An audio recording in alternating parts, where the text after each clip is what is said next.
Assalamualaikum warahmatullahi wabarakatuh. Nah, ada lagi mungkin pertanyaan, monggo. Enggak.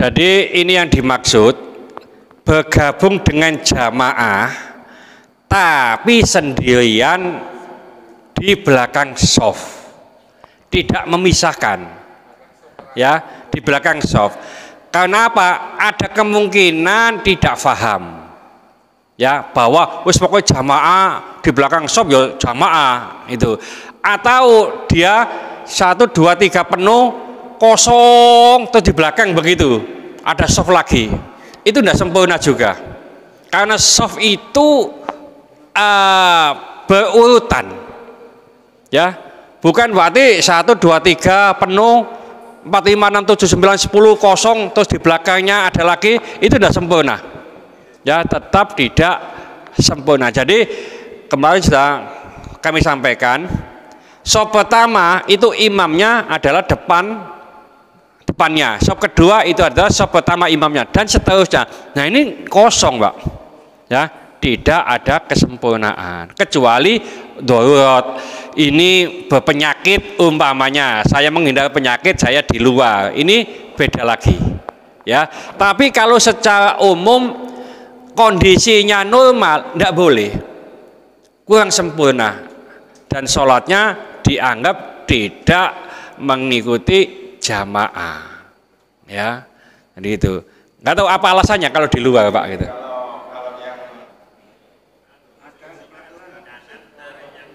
Narik yang paling kanan. Jadi satu sendirian, dia itu ke kanan. Jadi di sini disebutkan ala dakhal tama'ahum. Ya, mengapa kamu tidak masuk bersama mereka atau menarik salah satu dari mereka, seseorang. Yang kanan sendiri ditarik, Pak. Sehingga di shop terakhir itu ada 2, tapi sebelah kanan. Begitu. Jadi tetap menarik. Sing kanan dhewe ditarik gak gelem, ya mbok ngantuk, mbok kabotan, mbok kuwareken, ya sebelah nanti ditarik lagi. Kok kabeh gak gelem, insya Allah di belakang sendirian dia sudah berusaha, tetap dihitung menjadi apa? Jamaah. Ya, maka nek ngaji nanti kalau ada yang menarik ya mohon ke belakang, Pak, tapi aja noleh. Omane balik kanan, gak. Nah, ini nanti repot nanti. Ya, jadi ditarik. Nah, ada begini, teman itu mengatakan, "Yusak jange yo, narik yang depan, yang tengah, karena bikin soft itu ada di tengah, ditarik yang tengah. Ini juga nggak pas, berarti lubang yang tengah. Loh, yang tengah harus geser-geser gini, ya nih sakmene, di Masjid Al-Akbar atau di Masjid Ngampel, ya ini sudah, kok ini masih belum." Nah, oleh karena itu diambil yang paling kanan. Kenapa kok enggak ambil kiri? Ambil kiri boleh, tapi keutamaan soft itu di kanan daripada di kiri, ya, supaya dia mendapatkan keutamaan soft. Ya, di sampingnya, kirinya. Ya, boleh maju, boleh. Yang soft kedua tadi itu boleh maju lagi untuk menutup soft kedua, tidak ditutup pun juga tidak apa-apa, ya. Jadi banyak, wah ini sudah ada temannya, saya tutup ke depan, boleh, ya. Jadi untuk menutup soft keduanya. Jadi ini cara berjamaah. Nah, nanti yang demand ini bisa dipraktekkan, Pak. Prakteknya ini bukan disengaja. Kalau disengaja juga nggak boleh, ya. Nggak sampean karyo diwijen, ya. Nggak aku tahu induk ini. Nah, ini disengaja, ini nggak boleh, ya. Tapi nggak sengaja, dan ini perlu kita praktekkan kalau memang keadaannya semacam itu, ya. Yang kadang-kadang enggak, ya. Karena nggak ngerti di belakang begitu aja, atau ngapunten, ya. Bikin soft itu. Ini kalau di Pungangan pernah diceritakan kepada saya, itu saya sampaikan. Bikin soft itu mulai tepi, Pak, tepi sana, tepi sini, tengah-tengah bolong. Ini juga nggak sempurna, Jadi tepi sana ada 3, tepi sini ada 3, terus tengah-tengah ini bolong kosong. Ini malah nggak sempurna. Yang sempurna bikin soft itu dari tengah. Ya, jadi umpamanya kalau kita ngimami di tempat yang tidak biasa ada kajian, itu kita imam itu balik kanan terus menyampaikan mohon softnya diatur dengan baik. Biasanya kayak NU dirapatkan gak gelem Pak ya. Jadi mohon softnya diatur dengan baik, lurus ya. Lalu jangan menginjak sajadah di belakangnya. Soft depan diisi dulu, soft berikutnya dimulai tengah. Nah, itu disampaikan begitu. Ya. Nah, kalau sudah beberapa ada kajian itu biasanya sudah paham. Ada yang tidak ada kajian, maka bikin softnya seenaknya. Ini yang jadi masalah ya. Ada pertanyaan lagi? Jadi konteksnya tidak sempurna, kurang sempurna. Tapi dalam nilai jemaah kan dalam nilai ya. Belakang. Oke. Begini. Jadi konteks tidak sempurnanya soft karena belok-belok atau tidak rapat itu beda dengan konteks tidak sempurnanya sendirian. Di sini dijelaskan, ya, fa'amarahu ayyu'ida sholata. Rasul itu menyuruh untuk mengulang. Ya. Nah, ini dipahami oleh ulama bukan tidak sah, tapi tidak sempurna, tidak mendapatkan keutamaan sholat jamaah. Yang kedua, la sholata limum faridi khalfas sofi. Tidak ada sholat sendirian di belakang sof. Ya, nah ini dipahami oleh para ulama bukan sholatnya tidak sah, ya, tapi tidak sempurna. Tidak sempurnanya itu tidak mendapatkan keutamaan sholat jamaah, itu maksudnya. Jadi tidak sempurna yang di sini beda dengan tidak sempurna yang ada ketika softnya itu jaraknya kurang rapat terus tidak lurus, itu begitu. Itu kalau softnya itu jaraknya kurang rapat, umpamanya kurang lurus, itu tidak sempurna tapi masih mendapatkan pahala sholat jamaah. Ya, monggo. Jadi memahami orang tidak nabi yang datang ke ya. sholat. Apa itu berjamaah atau gimana? Ya. Terima kasih Ustaz. Assalamualaikum warahmatullahi wabarakatuh. Salam wabarakatuh. Ini sudah selesai jamaah, ada teman baru datang, tidak tahu. Mungkin tadi ada tamu atau apa ke masjid, terus ketinggalan. Saya tak konconi begitu ya. Nah, ini apakah termasuk jamaah? Ngapunten. Itu pernah dipraktekkan Rasulullah. Jadi Rasulullah setelah sholat begitu ngumpul-ngumpul begini, terus ada orang yang datang, lalu Rasulullah menawari, kamu nggak ingin sodako dah? Sing liyane ndeleki duit. Wah, nggak bawa uang Rasulullah. Loh, bukan begitu. Temani temanmu itu untuk sholat jamaah, itu sodako. Ini tidak tiap hari Pak. Nah, ini tiap hari terus-terusan ya gak usah. Jadi jadi kebiasaan ya. Jadi itu. Nah, itu berarti mengulang sholat wajib 2 kali boleh. Ya. Jadi mengulang sholat wajib 2 kali dalam sehari itu boleh, dan itu banyak dicontohkan oleh ya kemarin dulu yang kita sampaikan di sini. Ya. Pas saat Rasulullah sholat asar, Pak riwayatin di sini sholat subuh, masuk Rasulullah ada 2 orang yang di luar, ya. Nah, Rasulullah sholat, setelah itu keluar, di situ orangnya, kamu orang Islam tak? Iya, orang Islam ya Rasulullah. Kok gak sholat? Tadi saya sudah sholat dengan keluarga saya di rumah. Nah, meskipun kamu sudah sholat di rumah, kalau di sini ada sholat jamaah, ikut sholat lagi. Nah itu, jadi mengulang sholat boleh, dan itu merupakan sodakoh. Ya, jadi itu aturan yang disampaikan oleh Rasulullah, dan itu orang NU kadang-kadang nggak paham di jalan wae Pak. Emang itu sodako Pak. Ya, ayo saya temani sholat. Kita jadi makmum boleh, kita jadi imam juga boleh. Cuma ya enggak tiap hari wong iku kok telat terus kena opo. Nah itu perlu ditanya. Tapi sesekali monggo. Ya. Nah biasanya wong sing sedekah kok ngono ku abot, Pak. Ya, kadang-kadang sholat ba'diyah wis mohe. Apa nemani konco itu pernah dilakukan zaman Rasulullah. Ya, ada lagi mungkin?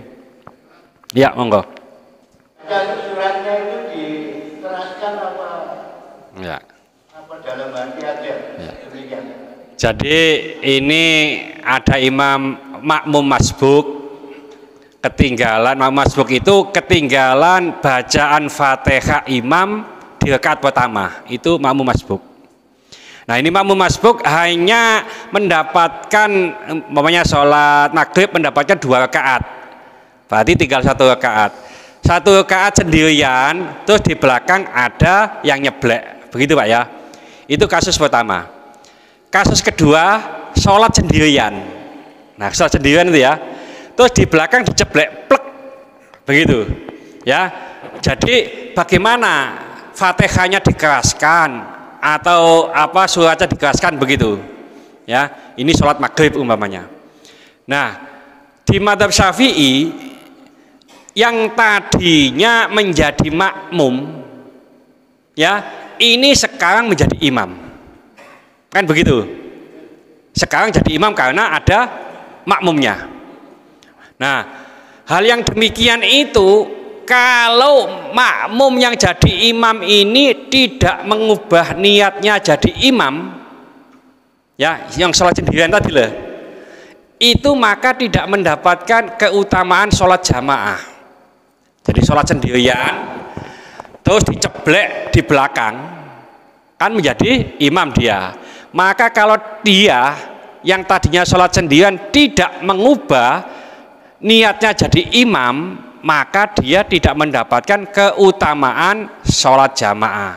Cara mengubah niat bagaimana? Ya ini catatan ya. Saya jadi imam. Nah, yang apa? Yang jadi makmum tadi itu juga berupaya niat jadi imam. Nah, kalau sudah jadi imam, maka posisinya apa saja seperti imam. Contoh, baca Fatihah kalau di sholat maghrib isya subuh dikeraskan. Keraskan bagaimana? Ya pokoknya yang di belakang ini kedengaran, nggak usah keras-keras seperti apa Abah Solikin tadi. Nah, itu kan karena jamaahnya banyak. Ini kan jamaahnya hanya 1 di belakang, maka dikeraskan, didengarkan di belakang. Takbir intiqolnya Allahu Akbar itu juga dikeraskan. Ya supaya jamaah atau makmum yang di belakang itu dengar ya. Jadi itu kalau apa posisi kita menjadi imam. Jadi imam dadakan lah. Itu maka jadi imam. Ya. Tapi mohon maaf Pak, ini karena niat kita tadi. Nah apa? Jadi diniat-niatkan, niat gini aja. Niat saya niat jadi imam. Dalam hati aja gitu aja. Nggak usah usoli lagi yang sudah sholat ya. Jadi niat saya jadi imam. Contoh begini loh Pak, kalau jadi makmum terus melihat imamnya itu batal ya, yang dulu pernah saya sampaikan sarungnya bolong ketok gandul-gandule, maka wajib mufarokoh, artinya wajib apa sholat sendirian. Bagaimana ya niat saya sholat tidak ikut imam gitu aja enggak apa-apa. Saya sholat munfarid, saya keluar dari jamaah, cukup dalam hati ya, dalam hati. Nah ini sudah sholat sendirian, gerakannya ikut imam tidak apa-apa ya. Jadi imam maka posisinya semuanya seperti imam ya, dikeraskan kalau memang sholat jariyah atau sholat maghrib isya subuh. Ada lagi mungkin? Satu lagi Pak. Iya monggo. Harusnya kan harus maju gitu. Nah ini kok ya mungkin belum tahu atau bagaimana. Ya itu terima kasih. Iya. Jadi kalau ada makmum batal atau imam batal Terus imam itu tidak ada pintu di sebelahnya. Kalau ini kan ada pintu sebelahnya, Pak. Bisa lari ke sana. Ya. Nah, kalau imam ini sudah tidak ada pintu keluar, dia keluar hanya melewati jamaah atau ada jamaah yang batal di shop pertama, dia keluar melalui jamaah, sebaiknya tetap di situ. Ya, tetap di situ. Ya. Nah, sholatnya bagaimana supaya tidak menimbulkan fitnah yang makmum, Pak ya? Tidak apa-apa, ikut sholat aja. Tapi tidak sholat, hanya gerakannya. Nah, nanti setelah selesai, ya itu sholat sendirian atau ngajak teman. Aku ewang ngono po'o. Nah, gitu loh. Sehingga tetap jamaah. Nah, imam yang batal tadi geret yang belakang, dia di sampingnya. Ya, di sampingnya duduk boleh, karena imam pasti ketahuan itu kalau duduk berarti imamnya itu batal. Ya, nah umpamanya yang makmum itu kok ndak ikut sholat, duduk aja, monggo ndak apa-apa. Ya, supaya nggak menimbulkan fitnah, iku lapor kok longgo wae. Nah gitu maunya ya. Si makmum tadi itu bisa gerak ikut makmum yang lain. Ya, jangan nobos ke belakang. Nobos ke belakang itu nanti akan menimbulkan banyak masalah. Ya, mosok sholat makmum itu segini, ya, atau ndosok ke sana, ya, itu enggak bisa gitu, ya. Ada lagi mungkin? Ya. Kawan yang datang itu bikin jamaah sendiri, dia datang bikin jamaah sendiri. Ya. Jadi menurut mazhab Syafi'i, apabila sholat watib di suatu masjid itu telah selesai, maka boleh bikin jamaah sendiri-sendiri. Ini pertanyaannya, kita pilih yang mana jamaah itu? Pertama, kita lihat ya imame umpamane. Kok untuk pantes wah ono kopiahane. Gitu umpamanya ya. Itu berarti dugaan kita itu lebih apa, enggak kaosan ya, ada kaosan ada tulisannya Sambari Kosim umpamanya, itu dulu ya. Nah, atau kalau sama-sama begitu kita cari yang apa awal sehingga kita lebih banyak mendapatkan apa rakaat. Ini tinggal satu rakaat atau tinggal tahiyat akhir, itu kok barusan namanya ya. Nah, kita ikut yang barusan tadi. Ya. Nah, atau kalau kita nggak tahu, sama-sama nggak tahu, di sini nanti ada apa? Ada hadis di belakang ini, tapi kita jelaskan sedikit. Kita cari yang jamaahnya lebih banyak. Karena menurut hadis yang akan datang ini, itu Allah lebih suka jamaah apabila makmumnya lebih banyak. Jadi kita pilih, wah nggak ngerti kok mulai awal atau apa, pilih jamaah yang lebih banyak. Itu ya nanti. Ada lagi mungkin? Bapaknya? Ada ya? Ya, tinggal satu mungkin.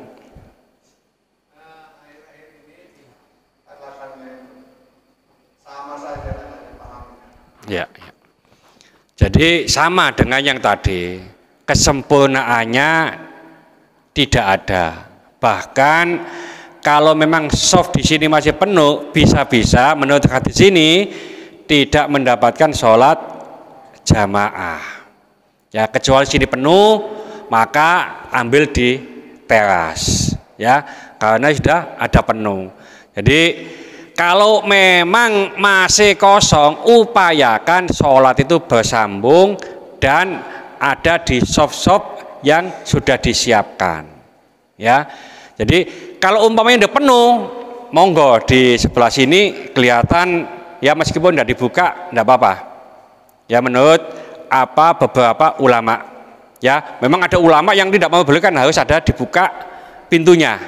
Ya, nah ini akses. Selama pintu itu tidak dipelang, dipaku, masih sah. Kalau dipaku semuanya sudah tidak ada akses ke apa imam, nggak sah. Ya. Jadi ini kan nggak dipaku, masih dikunci, itu masih boleh. Ya. Jadi kalau bisa kita upayakan kasih pencerahan, kalau bisa bersama-sama di dalam ini berupaya juga untuk kerukunan. Ya. Ini tinggal habis ini ya. Mudah-mudahan sedikit ini dibarengi hidayah dari Allah Subhanahu wa taala. Mudah-mudahan segala hajat kita dikabulkan Allah, segala kesulitan kita dibantu oleh Allah. Mudah-mudahan anak-anak kita menjadi anak soleh soleha, taat kepada Allah, patuh dan nurut kepada kedua orang tua. Ya Allah kasih keturunan, mudah-mudahan Allah memberikan keturunan yang soleh soleha. Ya Allah kasih jodoh, mudah-mudahan Allah memberikan jodoh yang soleh soleha. Mudah-mudahan di antara kita, keluarga kita, handetolan kita, tetangga-tetangga kita yang saat ini sedang sakit, baik di rumah sakit maupun di kediaman, mudah-mudahan Allah cepat mengangkat penyakitnya, menyembuhkan penyakitnya, dan mudah-mudahan Allah memberikan kesabaran kepada yang sakit, dan dengan kesabaran ini mudah-mudahan Allah mengangkat seluruh dosa-dosanya, dan mudah-mudahan Allah mengampuni dosa-dosanya orang yang mendolimi kita. Al-Fatihah. Bismillahirrahmanirrahim. Wal asri innal insana lafi khusrin illa alladziina amanu wa amilus solihati wa tawassaw bil haqqi wa tawassaw bis sabr. Subhanallahi wa bihamdihi asyhadu an la ilaha illa anta astaghfiruka wa atubu ilaik. Assalamualaikum warahmatullahi wabarakatuh.